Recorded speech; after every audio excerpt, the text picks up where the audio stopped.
Continuing where I left off. When Turnus saw Aeneid in retreat, leaving his troops, and saw the Trojan captains thrown into disarray, he seethed again with sudden hope and called for team and weapons.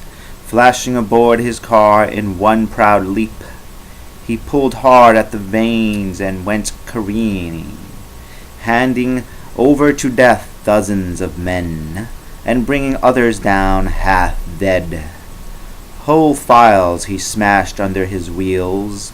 He wrested spears, fresh men from who fled and killed them on the run. Like blood-stained Mars himself he rode, when Mars goes headlong by the frozen Hebrus river, beating out claps of thunder on his shield, and lashing on his furious team for work, that team that on the open ground outruns the south and west winds, while the farthest land of Thrace re-echoes of their drumming hooves, and riding from him go black visages of fright, ambush, and anger, Mars' companions. That was the way of Turnus lashing on, a team that smoked with sweat amid the battle, trampling foes in wretchedness brought down. His running hooves kicked up a bloody spray, and pocked the mire of sand and gore. The rider cut down Sthenelus with a long throw, Thymerus, and then Pholus at close quarters. With a long throw again Imbrasus' son, Glaucus and Latus, whom their father rear, in Lycia and richly fitted out, to fight on foot or to outride the wind. Elsewhere on the field Eumenes charged into the melee, a man famed in war, son of the fabled Dolon, having his name from his old grandfather, his recklessness, his deft hand from his father, who had dared to ask Achilles' team as his reward for spying on the Danaan camp at Troy. For that audacity Diomedes gave a different reward. All hope expired for horses of Achilles. Now, when Turnus caught sight of Eumedes at a distance across the plain, he had a shot at him with a light javelin over the open space, drove after it, reined in, and vaulted down to where the man had fallen and lay dying. With one foot on his neck he wrenched away the sword from his right hand, then sank the blade, shining but soon encrimsoned, in his throat.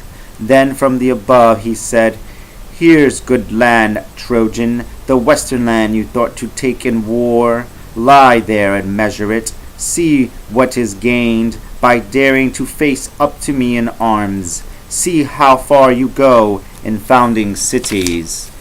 To bear him company, he brought Abestus down with a spear cast, then killed Chlorius, Sybaris, Dares, and Thrasylochus.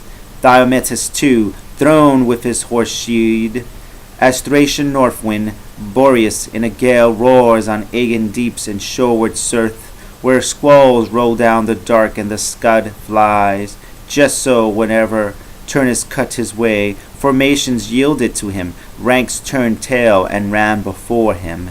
His own impetus carried him on, the wind his chariot made, whipped back and forth his flying crest. One man, Phygus, hated the sight of Turnus tall before him thundering on. Square in the chariot's path he flung himself, and yanked aside the galloping horse's jaws that foamed upon the bits, while he hung on to the yoke, borne onward. Turnus's broad spearhead, now thrust at his unshielded flank, broke through his mail double mesh and grazed his body. None the less, turning his shield around, resorting to his blade, he made a lunge, only to go down headlong as the wheel and axle spinning struck and laid him low. Then, by a stroke between the helmet rim and breastplate, Turnus cut his headway, leaving his trunk mired in sand.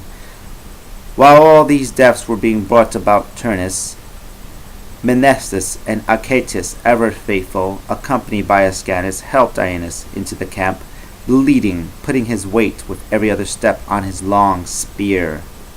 He strove in rage to extract the arrowhead, with snap-off shaft, and asked for the quickest way, a sword cut making a deeper and open wound to expose the embedded point, then send him back into the battle.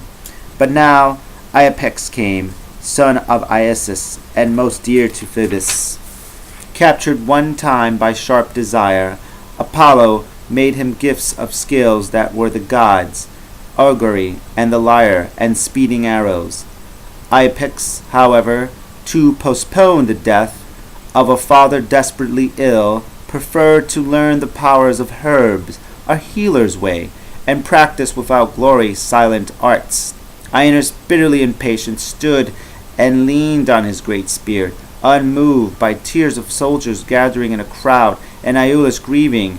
In Paeonian style, the old man rolled his cloak back carefully, and worked with his physician's hand, with herbs of potency from Phoebus, all in vain trying to weary out the barb, or grip and tug the embedded steel with tongues. No luck guided his probes, and no help came from Phoebus, the arch-healer. More and more the savage terror of the field grew. Nearer came the calamitous end. By now they saw a wall of dust that stood against the sky, horsemen approaching, arrows falling thick into the middle of the camp, and skyward rose the shouts of men who fought, the cries of men who fell, cut down by pitiless Mars. Now, shaken by the pain unmerited, his son bore, Mother Venus picked a stalk of dittany from Cretonida, dittany with downy leaves and scarlet flower, a plant that wild goats know about when stuck with arrows. Venus now brought this down, veiling her face in a dark cloud, and for a secret poultice dipped the leaves to imbue a shining bowl of Tiber water, sprinkling in ambrosias, health-giving juices, and the fragrant heel oil, quite unaware of her. Old Aeneas used the medicated fluid to lave the wound. Then, sure enough, all anguish instantly left Aeneas' body, all his bleeding stopped deep in the wound. The arrowhead came out, unforced, and ready to his hand. Now strength renewed his whole old-time fighting spirit. "Here, be quick, and give the man his armor," Aeneas exclaimed. "Why stand there?" First to speak, he fired their hearts against the enemy. No mortal agency brought this about, no art however skilled, not my own hand. Preserves you but a greater power, Aeneas. A god is here at work. He sends you back to greater actions. Avid for battle now, the captain sheathed his left leg and his right in golden greaves, hating the minutes lost, and hefted his long spear.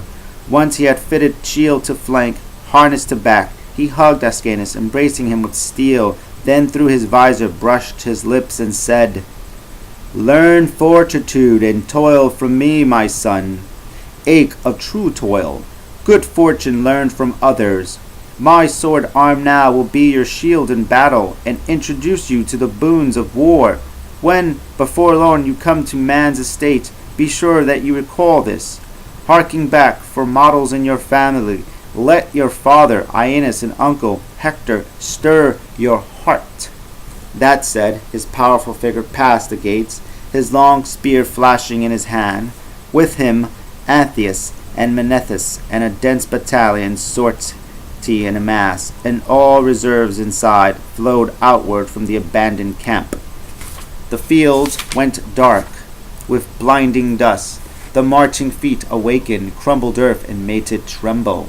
Tarnished, from rampart opposite saw them coming, so did the Orsinians, and felt a chill of dread run through their bones. First of them all to hear and know the sound, Juturna trembled and turned back. Aeneas with flying feet led through the open field his dark battalion at high speed, as when a storm cloud at sea moves toward the land and cuts the sunlight off. Then farmers know, alas, what's coming, shivering in their hearts, for it will bring down trees, devastate crops, and flatten all things far and wide. The winds fly in ahead and bring the tempest roar, just so the captain from the Troad led his troops in close formation swarming on against the enemy. With his long blade, Thamprois cut massive Osiris down, Methinus killed Arcetius, Apollo fell to Achates, Ufens fell to Gaius, Tolomenes the Aguar too succumbed, he who had made the first spear cast against them. Skyward the shouting rose as in their turn Rutilians turned their dusty backs and fled across the fields. Aeneas held aloof from fugitives and would not chase or kill those met on foot or mounted men with lances. In the death's murk he tracked Turnus alone, called on Turnus alone to stand and fight him. Stricken with dread of this, Juturna, now nerved as a man for combat, made Mesticus, Turnus' charioteer, tumbled head first along the reins and fall from the chariot pole. Then she left him far behind as she drove onward, swerving, reins in hands, and took the entire guise, voice, armor of Mesticus. About a rich landowner's farm, a black-winged swallow flits through lofty rooms and picks a meal of scraps and crumbs for her loud nestlings. Now she heard in empty colonnades, now skimming over ponds. Just so, Juturna, borne by that team amid her enemies, in her swift car traversed the field. Now here, now there, she showed her brother glorying, and would not let him fight, but flew onward. Aeneas all the same kept after him, following his twists and turns and calling out in a loud voice among the scattered troops. But each time that he glimpsed his enemy and tried to match on foot the speed and flight of the racing team, Juturna whirled away. He groaned. What could he do? As in cross rip weltering without headway, in his heart he felt desires clash. But now against him Messapus came, light on his feet, with two steel-pointed and tough spears in his left hand. He twirled and threw one, aimed for a direct hit, and halting, falling to one knee.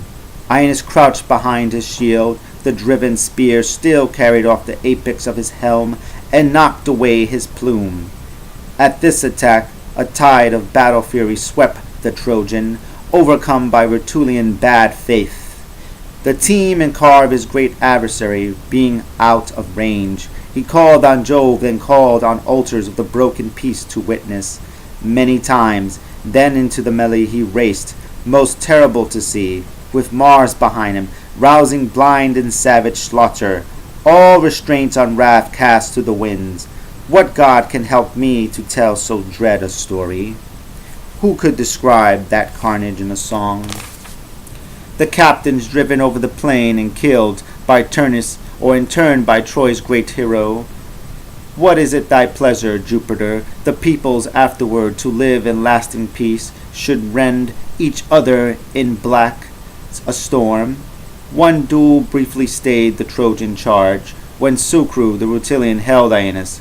Then, on what side, where fate is quickest, Aeneas drove his raw steel through the man's ribcage. Turnus unhorsed Amycus and his brother, Digoras, and dismounted then to strike them, killing with his spear the one who came against him, and the other with his sword. He cut their heads away and bore them off, dripping blood, hung to his chariot rail. Aeneas consigned Talos and Taenus to bloody death, and brave Cethacus, 3 in one fight. Then Aeneas, as he mourned them, a son of Perida from fabled Thebes.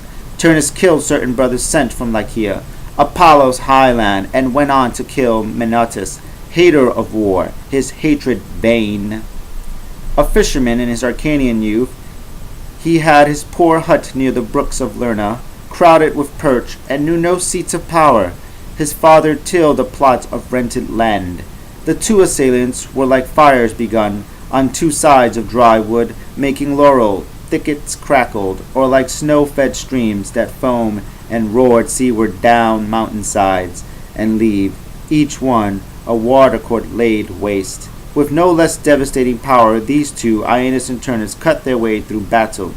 Now, with fury rising, now again, with bursting hearts and reckless of defeat, they spent their whole strength running upon danger. Here came Maranis and his boasted loud of grandfathers and grandfathers of theirs of old names, and one family entire that came down through the Latin kings.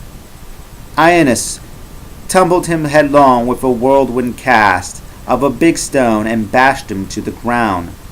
Under the yoke and reins, his own wheels knocked him. rolling where with beating hooves his team, oblivious of their master, trampled him. Then Hylas charged ahead in boundless rage, but Turnus met him with a javelin flung against his gilded brow, and through his helm the shaft stuck in his brain. Bravest of Greeks, Crathius, neither could you by your sword arm be saved from Turnus, nor when Aeneas came did gods protect their minister, Cupiniscus. Facing the blade thrust at his breast, he could not fend it with his brazen shield, poor soldier. Then the Laurentine fields witnessed your death. Iolus, yours too, sprawled on the earth, whom once the argive columns of Achilles, bane of Priam's realm, could not bring down. Here was your finish, though your manor stood in Ida's shade, your manus at Lernus, Laurentine earth could be your sepulchre. Each army's total strength was now engaged, all Latins and all Trojans, every man, Menoethus and brave Socrates too, Messapus, master of horse, valiant Asaeus, ranks of Tuscans and Arcadians of Evander, each putting all he had into the struggle. Never a let-up, never a breathing spell. In the vast combat every man fought on. Here, though, Aeneas' lovely mother sent the captain to a new thought, to approach the walls, to bring his troops to bear upon the city quickly and take the Latins by surprise. Threatening sudden ruinous assault, following Turnus down the long front, he viewed the city from one vantage or another, and saw how quiet it lay, immune, untouched by the wild battle. Now in his mind's eye afire, he saw a great fighter to come. He called his officers, Menoethus, Sergestus, brave Serestus, and climbed a rise of ground, round which the Trojan legion came together, crowding, shields and spears held at the ready. Standing amid them on the mound, he said, "There will be no time lost in carrying out what I shall say now. Jupiter stands with us, granted this change of action unforeseen. On that account let no man lag behind, unless our enemies accept our yoke, and promise to obey us on this day. I shall destroy their town, root of this war, soul of Latinus' kingdom. I shall bring their smoking rooftops level with the ground. Must I go on, awaiting Turnus' whim, to face and fight me once again in battle? Beaten already as he is? I think not. Countrymen, this town is head and heart of an unholy war. Bring out your firebrands, make terms this time with a town in flames." On this he ended, vying with one another. High-hearted troops formed in echelon, a compact mass, and headed for the walls. Now scaling ladders all at once appeared, now spurting fires. One company rushed the gates and cut down the first guards they met. Another launched their missiles, darkening the sky. Aeneas himself, among the foremost, held his right hand in shadow of the walls with shouted accusations of Latinus, calling the gods to witness that once more the fight was forced upon him, that Italians twice had turned his foes, that a second pact had now been broken. Amid the townspeople panic and discord grew. Some said the town should be unbarred, gates open to the Dardans. These would hail to the walls the king himself. The rest ran to fetch arms and man the ramparts, as when a shepherd tracking bees has found their hive in tufa. He filled up the cleft with acrid smoke. Inside, roused in alarm, the bees clamored about their waxen quarters, buzzing loud and growing hot with rage, as black and reeking puffs invade their home, and deep and rocky dark their home resounds, while smoke goes up in the clear air. Most trouble came now to weary Latins, a new grief that shocked the whole town to its heart. When Queen Amata from her window saw the enemy at hand, the walls besieged, flames flying to the roofs, she saw no soldiers drawn up against them, no Rutilians under Turnus' command, and thought, poor woman, her prince had been destroyed in the melee. Her mind riven by this thunderclap, she cried that she had been the cause, the source of evil, and many such laments in her sad frenzy. Maddened now, wishing to die, she rent her crimson gown and knotted round a beam the noose that strangled her in hideous death. When Latin women heard of this disaster, doubling their sorrow, Princess Lavina first tore her flower-like hair and scored her cheeks. Then all the rest crowded about her, mad with horror and grief. The palace rang with wailing. Everywhere in the town the black news ran, and hearts grew sick. Ripping his robe, Latinus filed his snowy hair with dust and filth, stunned by his wife's death and the city's fall, fighting his war meanwhile, and far away at the edge of the battlefield, Turnus pursued a straggling few, but now more sluggishly, less and less joyous in his winning team. Faint outcries, with dark overtones of terror, came to him on the breeze. He cupped his ears, and heard the sound of turmoil in the city, a joyless uproar. Sink, heart! What great loss has brought on this commotion, this wild cry borne from the distant city on the wind? With this distraught, he took the reins and halted. Then his sister, who seemed his charioteer, Metiscus, driver of his team and car, bent toward him and protested. Turnus, this way, for our pursuit of Trojans. Victory opened the way here first, and there are others able over there to defend their homes. Aeneid is attacking the Italians in pitched battle. Let us play our part by massacring Teucrians. Your death toll and feats of war will be no less than his. But Turnus answered, Sister, yes, I knew you long since, when you spoiled the pact by guile and gave yourself to this war. Now again you need not try your divinity but who has wished you sent down from Olympus to take this rough work on, that you should see the painful eye of your unhappy brother? What am I to do?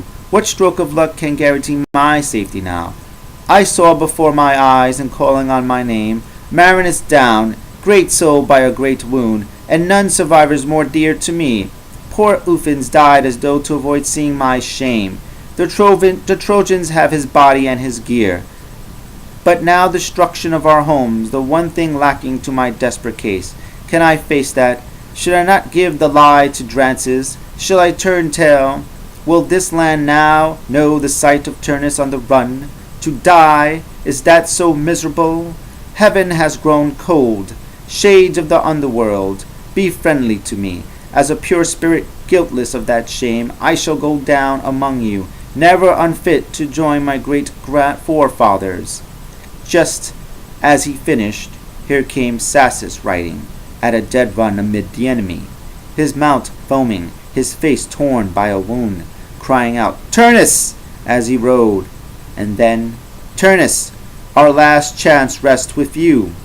Be moved for your own people. Like a thunderbolt, Aeneas falls on us. He means to topple the citadels of Italy in ruin. Firebrands even now fly to the roofs. The Latin turn their faces towards you, turn their eyes to you, the king himself. Latinus mutters in doubt, unsure whom to call sons, what alliance to turn to. Worst of all, the queen who put such trust in you is gone, dead by her own hand, fleeing daylight in fear. Only Messapus and Atenas still maintain a fighting line before the gates. In close formation on both flanks, the enemy bristles with spearheads like a crop of steel, and yet you keep your chariot in play on this deserted meadow. Stunned and confused by one and another image of disaster, Turnus held stock still with a silent stare. In that one heart great shame boiled up, and madness mixed with grief, and love goaded by fury, courage inwardly known.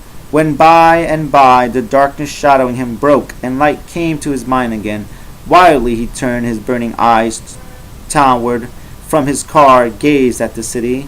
Look now! Bellowing flames went up from floor to floor, entwined about a defensive tower that he himself had built and braced, fitted with wheels and ramps. Ah, sister, see, fate overpower us. No holding back now. We must follow where the gods call, or implacable fortune calls. My mind's made up on what remains to do, to meet Aeneas hand to hand, to bear all that may be of bitterness and death. You'll find no more unseemliness in me. Let me be mad enough for this mad act, I pray, before I die. He left his car in one swift leap upon the field, and coursed away from his sad sister, Then, amid the spear cast of the enemy on the run, he broke through the attacking Trojan line, as when a crag dislodged by a wind rolls down from a mountain top, for either a storm of rain washed earth from under it, or time and age. He undermined it, and goes headlong as a mass ungovernable, bounding on in huge descent, sweeping along with it. Trees heard. Men. So through the broken ranks. To the city walls went Turnus in his rush. With blood spilled, the ground was drenched. The airish wish the javelins cast. His hand held up to arrest the fighting. With a great shout he called, Rutilians, hold! Put up your weapons! Latins, the outcome here for good or ill is mine. Better that single-handed in your steed I pay for a broken truce and fight it out to a decision. Aeneas heard the name of Turnus. He forsook the walls, forsook the high point of the citadel, threw off all hindrance, cut all action short, in joy, clanging in arms of fearsome thunder, grand as Mount Athos or Mount Eryx or old Father Apennin himself, when high oak forest flashed and roared, and into heaven he reared his crown of snow. Now, sure enough, Rutilians and Trojans and Italians all outdid each other, dropping combat, craning to see. Now, those men on the ramparts, those at the battering ram low on the walls, put down their shield. Even Latinus marveled, seeing two giant men of action, born in countries so far distant, come together, vow to a decision by the sword. Thank you for watching. Thank you for viewing. Give it a thumbs up if you like it. Give it a thumbs down. Leave a comment. Subscribe if you like. We're coming to the end of this book, and I think we're gonna have one more video, and I just want to thank you, and I'll see you in the last one. Bye.